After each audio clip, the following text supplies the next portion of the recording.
And when I went to our parents, my stepmother said, that is what sisters do.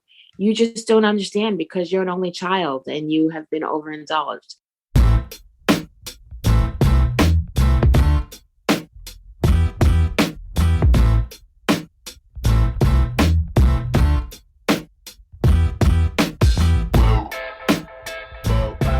Hey there, and welcome to Grit, True Stories That Matter. Grit is a weekly podcast about stories, the contemporary, personal, narrative kind of story, and the people that craft and tell them. Each week, a storyteller joins me, Sean, to tell one of their stories and then break it down. Why, you ask? Well, we want to feature these tellers and their stories, and also to help you, our listeners, to craft and tell better, more engaging, more relatable, and more memorable stories. True stories. Personal stories. Grit stories. We are in the middle of season number 2, dedicated entirely to women and their stories, and I am thrilled to have Tracey Starin join me on the podcast today. Tracey lives up in Queens, New York, which I am very fond of because I was born there and live there, so yes, Tracey is here. To our listeners, I want to thank you for your support. If you'd like to help us out, well, continue listening. Let other people know about this podcast. That would be wonderful. And if you listen on Apple, rating, reviewing, and or subscribing also helps. It lets people find the podcast more easily. Check the show notes for information on upcoming classes and events, and you can reach out to us by email, hello@storygrit.com. You can learn more about Grit on Facebook. We have a group and a page, as well as a YouTube channel if you want to check some of our videos out. All right, Tracey Starin, let's dive in. What's going on, Tracey? How are you? I'm fine. I'm the same. I'm always at meh. That's just the way people know me. They're like, nah, he's never that good. How are you doing? Okay. I'm doing okay. Yeah. Fully vaxxed and out in the world a little bit. Same. Vaxxed and out. Nice weather. And my question for you before you tell this story, do you remember when you first crafted this particular story that you will tell for us fairly soon?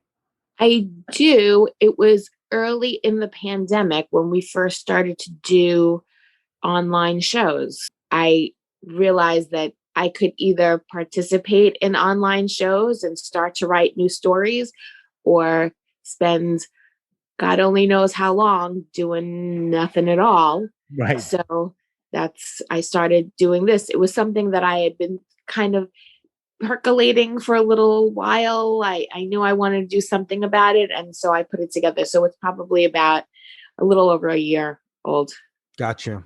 Now, Tracey lives in New York, in Queens. This is the borough that I was birthed in back in the day. And I did live there for some time. I have fond memories of Queens. And Tracey lives near my old accountant. I just love that because it's not a part of Queens. Like when people think of Queens, right? They'll think of like if you're in New York, Queens, you're like, oh, Forest Hills or Astoria or Sunnyside, or maybe even what's the area a little bit further out from Sunnyside on the 7 train that a lot of people live in now? Like Jackson Heights? Yeah, exactly. But they don't think of like Maspeth. No. Nobody thinks of Maspeth. It's just a little residential neighborhood. There's no tourism touches Maspeth. There's nothing here that people would ever come to see except the Long Island Expressway. Everybody who's ever gone from LaGuardia Airport to Manhattan has passed through Maspeth, on the highway. That's it, just through Maspeth, which when they built it, they had to cut Maspeth in half. Oh, okay. All right. Now it is very, very expensive to live here, which surprised a lot of the people around here. It's very, very expensive to live here now. You wonder where all the poor or working class people go. Where do they go? You do wonder that. And a lot of people in Story are flat ass broke, that we know. Not you necessarily. I'm just saying a lot because Story doesn't pay shit. And there's such talent. What a weird, like, so much talent for so little money. It's incredible. You penned the story. You crafted the story last year sometime. I actually don't always hear the stories in advance. And in this case, I haven't, which I like. It's new for me. It's fresh for me. And then when Tracey's done telling it, we're going to talk a little bit. We're going to break it down, and then we're going to get on with our lives after that. Is that cool? Yeah, that's all great. right. So the stage is yours. Whenever you're ready, Tracey, I will stop talking and listen to you. Okay, thank you. I remember when they got that picture, and I always hated it. We went up to the Catskills for the weekend because my father was always trying to include me in things that he did with his new wife and her children. And if you met her, you wouldn't have thought that she was the mother of 3 children because she wasn't warm and motherly. She was cold and standoffish and kind of sharp. And she always made me feel like I was a guest in their house. In fact, an unwelcome guest rather than the daughter of the person who paid the mortgage on their 5-bedroom, 4-bathroom mini mansion. She had all of these rules that I was constantly, because I wasn't there very often, which she made sure of, I was always getting them wrong. One of her rules was you weren't allowed to come downstairs for breakfast until you had washed your face, brushed your teeth, and gotten dressed.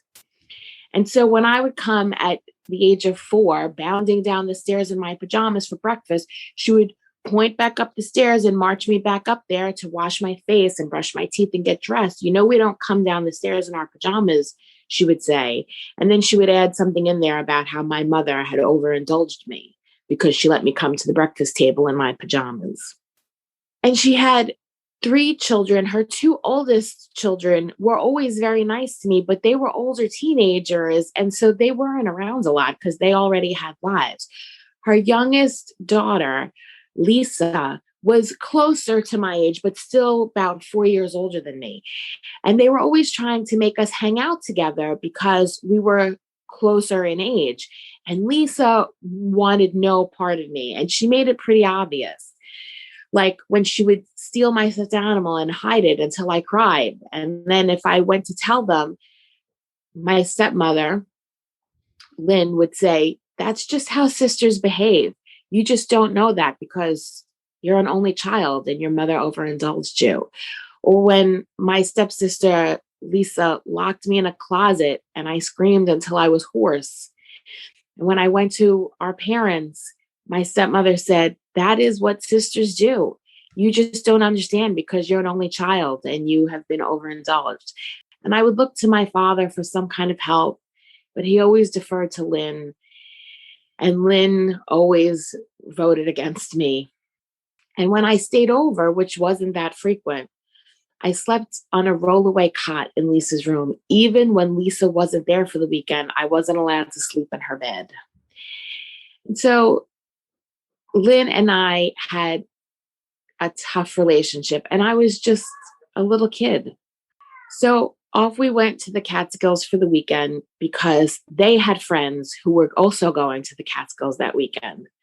And back in the 80s, what would happen was the adults would spend time together and they would send the children off. They would put money in our hands and say, go find the arcade or go swim in the pool. And they would just give us the run of the resort and not really see us for whole days at a time.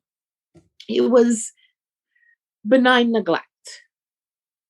And so they sent me off with my stepsister who was with her friends and they wanted no part of me. So they spent the whole weekend ditching me. And I spent the whole weekend running around the resort trying to catch up with them because otherwise I was completely alone. And periodically running around the hotel looking for Lisa and her friends, I would run into my father and the other adults and I would go up to him and tell him that Lisa didn't want to hang out with me and I was all by myself. And he'd say, oh, of course she wants to hang out with you. Lisa loves you. She thinks of you like a sister. And he'd go into his pocket and take more money out and put it in my hand. He'd say, go find the arcade. Because what I really wanted was to hang out with my father. That's why I would go there for the weekends. I already didn't see him enough. But what absolutely was not going to happen, what never would have happened back in the 80s, was that an adult was going to break off from the other adults and whatever adults did back then, drink martinis or something, I don't know. and hang out with a kid. It just wasn't done. And so I spent the better part of that weekend running around the hotel by myself, just trying to catch up with the older kids who were ditching me. And on one of my passes through the lobby, my stepmother, Lynn, was sitting and having her portrait painted. And she had a big smile on her face and her head thrown back like she was laughing. And all I could think about, even as a little kid, was the wolf and what big teeth you have, the better to eat you with, my dear, because she had her big pearly white teeth bared. And I guess it was supposed to be in a smile, but to me, it just looked like a snarl. And each time I passed the lobby for hours, she was still sitting there having her portrait painted. And by the end of the night, it was done. And it was this huge painting. I don't remember how they got it home. I don't remember if it came home with us or if it wound up home later. But it eventually went up on the wall in the living room, the room with the vaulted ceilings. And it hung over the grand piano. This enormous picture of Lynn in a huge ornate gold frame, the kind of thing you would see hanging in a library or a museum. And I just loathed that picture. I disliked the picture almost as much as I disliked her. Now, not very long after that, maybe a year, my father gently explained to me that when he brought me to the house, things were going to look a little bit different, but not to be concerned because he and Lynn were just taking some time apart. And I didn't quite understand what that meant because I was under 7 years old, I think. But when I got to the house, there was stuff gone. A lot of stuff was gone. And each time I visited after that, which was now more frequently, more stuff was gone.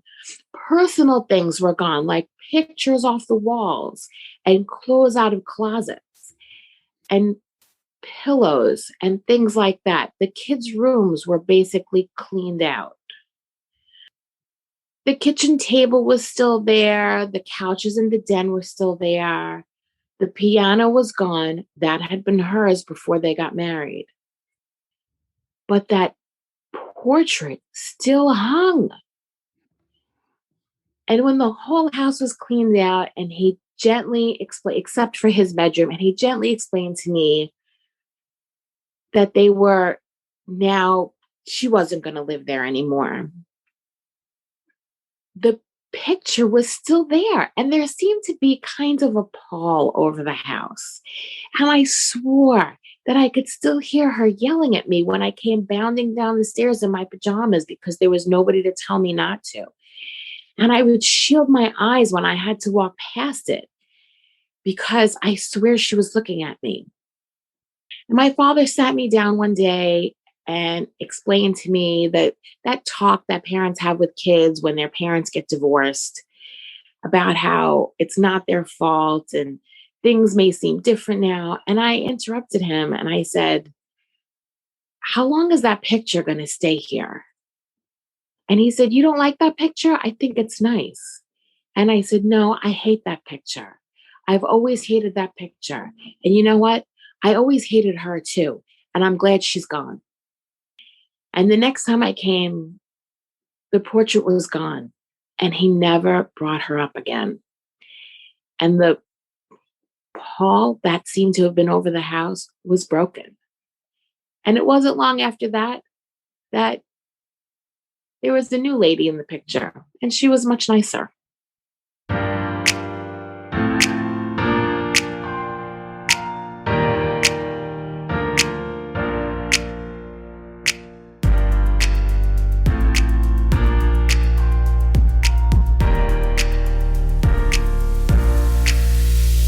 I come from, my parents split when I was young, and there was pictures, portraits, family pictures, everyone's smiling, and you're like, nah, That's not really reflective of at all of what was going on. All right, cool. Thank you for telling that story with me and with us, Tracey. That was last year you first told that one. One thing that's so cool about this stuff is that you get to learn things about people that you probably wouldn't just through the story, right? Like I get to know stuff about you and you get to know stuff about other people. And sometimes like in this story, I know I have a lot in common or some stuff in common. It's kind of cool. Do you remember how you first got involved with this kind of storytelling, the personal narrative, live? I do. I used to have a lot of little hobbies and things that I like to do. And then I lost my vision in 2006 and a lot of those hobbies just went away because when you can't see, there's a lot of little arty things, little detailed things that you can't do anymore. I was really missing doing things like being creative, and I was looking for something to do and I didn't know what it was that I could do. And I knew that I knew that I'm not a stand-up comic. I know that I'm not that. And I know I'm not an actor and I'm not a musician, but I felt like there was something like that. And I didn't know what. And one night we were at this little venue in Queens, QED, and it was a storytelling show. And I said to my husband, I think that I can do that. And then I didn't do anything about it. And then one afternoon at that same club, we were coming out of QED when a woman named Julie Polk was walking in and she stopped me and she said, hey, why don't you stick around and hear some stories or maybe tell one yourself? And I said, I've never told the story. She said, well, then this is the place for you. It was an open mic. And I couldn't stay that particular day, but she said, we're here every month. Come back. And I did. I came back the next month and that was 4 years ago. You remember the story? I do. It was a story about how my best friend got us tickets to a Pearl Jam show. Very difficult to get tickets to a Pearl Jam show. And then he gave my ticket away to somebody else. So you've told the story now 3 times, the one you shared just now. This might sound like a weird question, but I'm a weird guy.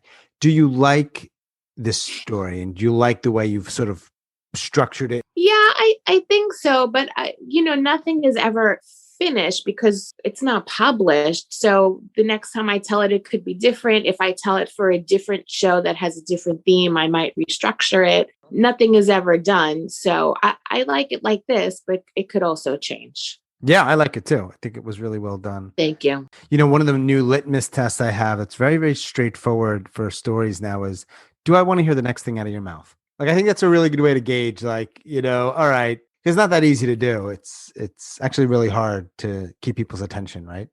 Yes. Like if I actually want, now, of course, in this setting, I'm going to listen. I'm not going to stop somebody. I wanted to hear what was next, which I think is hard to do. I'm really intrigued by different people's processes. Some people never write anything down. Some people write every word down. Some people have this process or that process. Do you have something, a sort of way of doing this from A to Z that gets you to where it's like, all right, I'm mostly done? So sometimes I do start out with some notes, but I don't work from notes because I can't see them. So I can't tell from notes, but I'll start down just to organize thoughts. I might start writing down some notes. I make the story the way it is, the way I put together the story, how it's going to be performed. I have to say it out loud. The way it looks written may not be how I like the way it's going to sound out of my mouth. So the written is really just a sketch. And then I say it out loud and I may move pieces around. I may change the language a little bit. When I first started out, I used to memorize what I was going to say. And I do that less now. I'll memorize like the points that I want to hit and the order of it. And I leave the exact language to what comes out of my head at the time. So it sounds less rehearsed and fresher. Yeah, I'm kind of similar. I'm trying to figure out ways to memorize less. But for me, I have to see it. And I don't know why. I just have to craft it in that way. I'd like that to change because it's more time consuming. When you think about 4 years ago when you started and now, what do you think are the biggest things that have changed in how you both craft and tell stories? And presumably you've gotten better. Like what's the stuff that you figured out that maybe I've got better. Maybe. Right. I'm much less terrified. I still get stage fright, but it's less terror than it was when I first got on stage because a storytelling audience is always with you. They want to hear what you want to say. They're on your side. So if I forget a piece or I stumble for a minute, nobody's going to come with a hook and pull me off the stage. It's not the end of everything. So I'm much less terrified. I also, I just in general, I learned some things about the mechanics of crafting. You want to start in a scene and you want the action to dictate what comes next rather than piling on endless exposition, things like that. Like you said, you want people to want to hear the next thing out of your mouth. And there are some stories that I rejected because I realized it's 4 minutes of exposition to get to 1 minute of a story. That's not really a story. Right. Not really a story. All right. So now less terrified, which makes sense, right? I think you're right about the storytelling community. Maybe different than, let's say, the stand-up comedy community. Yes. Well, it's different. People aren't paying with the expectation of make me laugh. Right. It's a nice bonus if that happens in a storytelling event. A little laughter is nice, but it's not like that energy. Yeah. All right. So you brought up something in which 4 years ago, if you had done it, it might have been a little different. If you crafted this exact story or this story 4 years ago, maybe you wouldn't have started in a scene. Right. Or had as many scenes or connected them. So let's talk about, if you can, the scenes in this story, because I think that they're really well done. And I think for people who are, whether they're newer to this stuff or not, scenes are so important, right? The movie in your mind type thing. Right. It's not an essay. And what's one of the things that makes it not an essay? Well, shit's happening. Things are happening. I'm not making a commentary on it. I'm showing what's happening. Right. How many scenes are in this story? Because I want people to know exactly what a scene is and is not. 6, maybe? Like, what's scene 1? So scene 1 would be being a guest in their house and things that happen in the house. Like, she won't let me come down the stairs. She points me back up the stairs. My stepsister locking me in the closet. I feel like that's all part of the same scene. Another scene would be in the resort at the Catskills, chasing my stepsister around the resort, relentlessly trying to catch up with her and her friends just ditching me relentlessly. It's mostly chronological, if I remember, other than the very beginning, right? You sort of start somewhere else. Right. And then you go chronological, their house, resort. Where do we go from there? I think the next scene is me seeing her getting her portrait painted in the lobby. Right. And then I think after that is them hanging the picture over the piano in the house. After that is my father, is things starting to disappear from the house. And my father explaining to me that they're taking some time away, but the picture is still there. Right. And then I think the last scene is probably everything is gone from the house. And he's telling me how now they're apart. And finally, I tell him that I don't like the picture and I don't like her. And I'm glad that she's gone. And then the picture is gone. So you sort of start and end, and not with the same thing, but the same idea of a picture or a portrait. Right. Which feels good for the audience. It's kind of like satisfying. Sort of feels like it's full circle.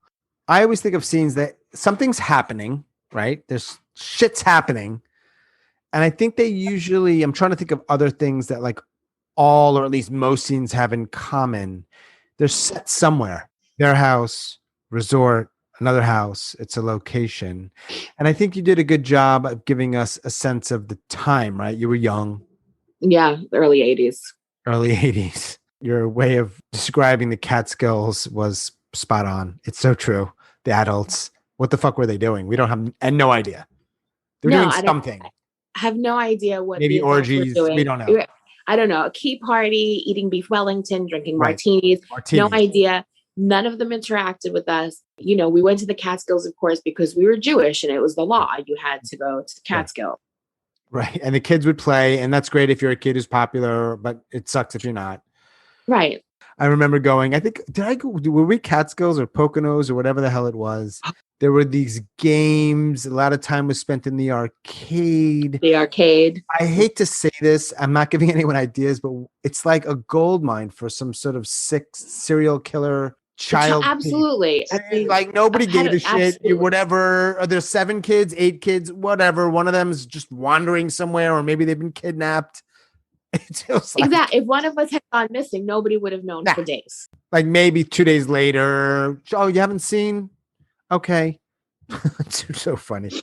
Well done. Yes, I enjoyed the seed. I find that I've tried to do that more myself, right? And with not making these things all exposition, but the challenge with exposition, with certain details you want to include, is like how and when to include them. And you and a lot of good storytellers do this thing where it's not like it's like scene and then exposition, and scene, you work it in, right? Yeah. So you're in a scene, and I almost think of it as like you're pausing or freezing a scene, going out here a little bit to give you a little more information that gives you context, or maybe it raises the stakes or whatever. And then you hop right back into wherever you were. Yeah. You know, that's so satisfying. You don't lose us. Thank you. You know, because a lot of the stories that I tell take place in the 80s or the 90s, because that's when I was young and a lot of things happened. There are a lot of storytellers who are too young to understand anything that I'm saying. So I think it's important to mention that I looked something up in a phone book that was 3 inches thick and I kept it on top of my refrigerator, or I had to go find a payphone because cell phones had not been invented yet. Do you have any favorite storytellers? Yeah, I mean, let's see. Rhea Spencer is one of my favorite storytellers. I could listen to her all day long. Scott Whitehair is one of my favorite storytellers. He's fantastic. Julie Baker is one of my favorite. Joanne Pelletier, she's great. Victoria Reeves from Chicago, she's fantastic. There are a lot of people that I love to. Rana Levy, I love Rana Levy's stories. Is there 1 or 2 things that they all have in common that kind of make them really good for you to listen to? What we do is tell true personal stories. Yet sometimes you hear stories that do sound kind of fantastical. And I think the storytellers that I mentioned, and a handful of others, Mark Abbott in New York, he's one of my favorites too. Adam Selps is one of my favorites. I think they tell stories that do sound real, honest. They're never the heroes of their own story. And they do always make you want more. They do always leave you wanting more. I like that. I like that idea. Not the hero. I mean, you could define hero, like if you're the person crafting it and telling it, some people would say that is by definition, like you're the hero of your story. But I think I know what you mean. Like, it's not self-aggrandizing. And also, I think one of the things that people tend to do is they want to tell a story about an amazing thing that happened to them, right? But really great storytellers can tell a great story about a tiny moment in their lives. Yep. And that's a gift. Totally. It is a gift. You're right. I always think the people that lean on those fantastical stories, I think there's a bit of a disadvantage because they don't flex their muscles. They can lean on it a little bit. You can get away with it a little bit more because you scaled the mountain or you almost drown. And so, yeah, we're going to probably be a little bit more like, okay, that's different. But you can only do that for so long. Well, you can't just wait for fantastic things to happen to you because fantastic things just don't happen that often. By definition, that's correct. They wouldn't be fantastic. You're going to wind up with like 8 stories of your whole life. Then, you need more than that. 8. Maybe 2. Right. Maybe 2. Every story can't be your wedding and the birth of your first child. So, and honestly, no one gives a shit about your wedding. They don't care about your wedding. Great. We're great. We're so happy for you. It's true. We just don't give a shit about your wedding. Well, I don't tell stories about my wedding because it's not that interesting to anybody who isn't. Because we don't care. We don't care. Right. Hang on, Tracey. There are like 11 people that probably really care. That's why you have friends and family. Maybe. But maybe, and they're just being nice. But most people, and this is broadly speaking, an audience of mostly strangers. Cool. Great. You got married. I'm sure he's an awesome fucking guy. Now what? But unless something caught fire, Is there anything about the process of how you do all this that you want to improve upon? I'm a real back in the corner kind of person where I wait until way too long until it's due. I would really like to get better at being more measured with my preparation and less frantic about it. And I think that I would like to get to a place where I'm more satisfied more often with my stories and less tinkering with them even after I've told it. For sure. Yeah, I bet there's a lot of tellers that feel like, oh man, this could be better. This area could be better. But I think that's probably a sign of you giving a shit. Do you have any tips? And some of them have already come up. One tip that has not come up, probably geared more for newer tellers, sort of a pro tip or a hack or however you want to call it when they think about trying to craft this stuff. The most important thing is don't wait until you're ready. Just do it. You have to get on stage and do it. Go to an open mic, go to many open mics and get on stage and do it. Find something about your life that you want to talk about. Write 5 minutes about it and get on stage and do it. It doesn't matter if it's not good. That's what open mics are for. You'll figure it out. But yeah, start in scene, keep the action moving, write a lot of scenes, use, words that ignite your senses, take people in and out, do time jumps, anything that keeps the story moving. And don't spend a lot of time explaining yourself because then you're not in a story, you're in an essay. We've all had plenty of essays growing up. We're done. And make sure it's about you. But the other thing that I would say is if you are really not comfortable telling a story, then don't tell it just because you think it's what other people want to hear. Like if you don't want to tell stories about your drunken drug days of your youth, then don't do that. If you don't want to tell sex stories, then don't do that. If you don't want to tell stories about your dysfunctional family because it makes you uncomfortable, don't do that. Tell things that are honest, that are hard to talk about, but don't tell things that make you uncomfortable. There's not a reason to do that. Not everybody tells stories about everything. Good point. Several good points. And one in particular is if you go up and you tell a story, let's say at an open mic, it may not be good. However, that's defined, but you're going to live. Nothing's going to happen to you if your story is going to happen. Most people, and probably no promises, all are going to appreciate that you did it. And even if it feels weird and awkward, you'll probably, can't guarantee, feel good about the fact that you did it. Find a show with a host that you like, that is kind, and do that show. Done.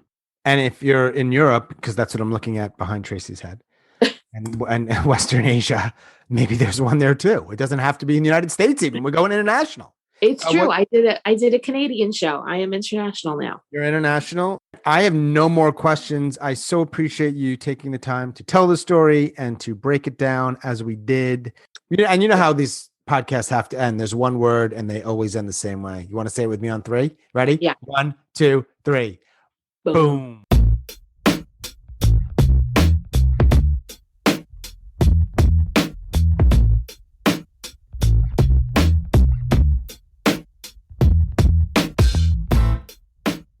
As always, thanks so much for listening and all of your support. And special thanks to Tracey up in Maspeth, Queens, my city of New York. Thanks for joining me, telling that story and breaking it down. Check the show notes for upcoming classes and events. We'd love to see you at one or perhaps more than one of them. They're a lot of fun. Okay, that's all for episode number 35. Boom.